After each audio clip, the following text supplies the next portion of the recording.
Hello दोस्तों किरत की series में आपका स्वागत है। दोस्तों आज मैं आपको बैंक ट्रांसफ़र की बात करूंगा कि बैंक से कौन कौन से तरीके से फ़ंड ट्रांसफ़र हो जाता है। मेरे काफ़ी वीडियोज़ में कमेंट आते हैं कि जो ट्रांसफ़र होती है वो कैसे होती है, किस तरह की होती है। तो मैं आपको एक ट्रांसफ़र के आज एक तरीके के बारे में बताऊँगा, NEFT के बारे में, नेशनल इलेक्ट्रॉनिक फ़ंड ट्रांसफ़र। ये NEFT कैसे होती है, इसकी क्या क्या रिक्वायरमेंट होती है और ये कब कर सकते हैं हम, इसके चार्जेस क्या हैं, इन सब की डिटेल में आपको बताऊंगा।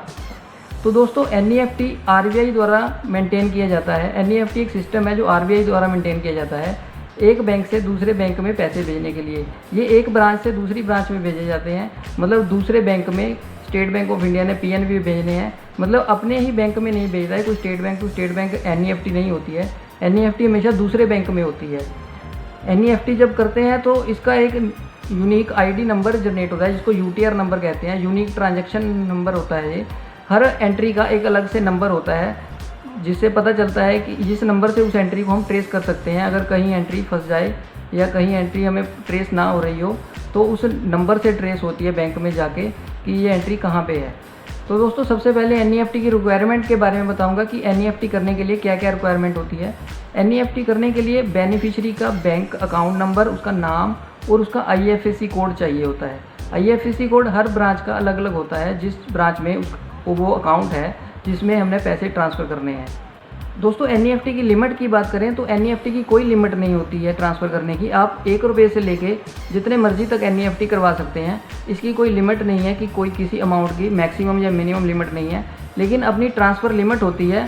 हर पर्सन के अकाउंट की ऑनलाइन बैंकिंग की एक लिमिट होती है कि वो 10 लाख तक ट्रांसफ़र करा सकता है या 15 लाख तक, जो बैंक ने उसको लिमिट दी होती है। तो ये उसकी ट्रांसफ़र लिमिट होती है, लेकिन NEFT की कोई लिमिट नहीं होती है। तो दोस्तों NEFT की टाइमिंग की बात करें कि हम कौन से टाइम में NEFT कर सकते हैं। NEFT दोस्तों सबसे पहले जब शुरू में NEFT स्टार्ट हुई थी, आज से 10-12 साल पहले ऑनलाइन बैंकिंग जब आम शुरू हो गई थी, पहले NEFT जब करते थे तो नेक्स्ट डे क्रेडिट होती थी। आज हमने करी तो कल क्रेडिट होगी, लेकिन उसके बाद RBI ने सर्वर अपने थोड़े फास्ट कर दिए और NEFT 3-4 घंटे में क्रेडिट होने लग गई, सेम डेज। अगर आप अभी कर दोगे तो 3-4 घंटे में क्रेडिट हो जाती थी। अगर आप हाफ टाइम के बाद करते हो, शाम को करते हो, तो नेक्स्ट डे वो क्रेडिट हो जाती थी। लेकिन आज के टाइम में दोस्तों NEFT हर 1 घंटे में, आधे घंटे में क्रेडिट हो रही है। RBI ने अपना सर्वर इतना फास्ट कर दिया है, वो हर आधे घंटे में अपने सर्वर को रिफ्रेश करता है और हर NEFT आधे घंटे में दूसरे अकाउंट में पहुंच जाती है इसके फंड। दोस्तों NEFT 2 तरीके से होती है, ऑफलाइन तरीका और ऑनलाइन तरीका। ऑफलाइन तरीके में क्या होता है कि बैंक में जाके आप NEFT करवा सकते हो। बैंक में जाओगे, वहाँ पे फार्म भरना पड़ेगा, एक चेक देना होगा, चेक भर के फार्म के साथ लगा के आप बैंक को दे दोगे और बैंक वो NEFT कर देगा। इसकी कोई अमाउंट की लिमिट नहीं होती है, आप जितनी अमाउंट लिख दोगे, बैंक के पास पूरे राइट्स होते हैं ट्रांसफ़र करने के। आप जितनी अमाउंट उस फार्म पर भरोगे उतनी ट्रांसफ़र हो जाएगी। लेकिन अगर आप ऑनलाइन ट्रांसफ़र कर रहे हो तो वो मैंने जैसे पहले बताया कि आपकी ऑनलाइन की लिमिट होती है कि आप कितने फ़ंड ट्रांसफ़र कर सकते हो। तो ये ऑनलाइन की लिमिट होती है कि आप कितना फ़ंड ट्रांसफ़र कर सकते हो, ये आपकी नेट बैंकिंग लिमिट पे डिपेंड करता है। दोस्तों NEFT के चार्जेस की बात करें तो NEFT ने आज इस समय रिज़र्व बैंक ने NEFT के चार्जेस जो है नील कर दिए हैं। लेकिन अगर आप ऑनलाइन NEFT करते हो तो उसका कोई चार्जेस नहीं है। लेकिन अगर आप ऑफलाइन बैंक में जाके ऑफलाइन NEFT करवाते हो तो वो बैंक के ऊपर डिपेंड करता है। अगर आप 10,000 तक NEFT करवाते हो तो उसके 2 रुपये प्लस GST, जो 18% GST है, 2 रुपये प्लस GST चार्जेस लगते हैं। अगर आप 10,000 से लेके 1 लाख तक करते हो तो उसके 4 रुपये चार्जेस हैं प्लस GST तो लगता ही है हर चार्जेस पे। 1 लाख से लेके 2 लाख के चार्जेस जो हैं वो 12 रुपये प्लस GST है।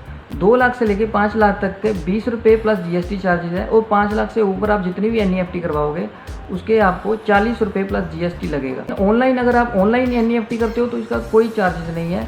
ऑनलाइन फ्री NEFT दी है बैंक ने, RBI ने अभी फ्री कर दी है NEFT कि आप किसी भी समय करवा सकते हो। ये अब 24 घंटे, पूरे 24 घंटे, हफ्ते के 7 दिन, संडे को, हॉलीडे वाले दिन, सब दिन NEFT होती है। ये बैंक की लिमिट पे, ये बैंक के ऊपर डिपेंड करता है। अगर बैंक में आपके NEFT करते समय पैसे डेबिट हो गए हैं तो क्रेडिट भी हो जाते हैं। तो दोस्तों ये थी NEFT की पूरी डिटेल कि ये कब होती है, कैसे होती है, इसकी क्या क्या रिक्वायरमेंट होती है। अगर इसके बारे में आपको और कोई किसी तरह की कन्फ्यूज़न है और कोई जानकारी चाहिए तो आप मेरे कमेंट बॉक्स में लिख सकते हैं। तो दोस्तों इस वीडियो में इतनी ही। जानकारी अच्छी लगी तो वीडियो को लाइक और शेयर ज़रूर करें और अपडेट्स के लिए हमारे चैनल को सब्सक्राइब करना ना भूलें।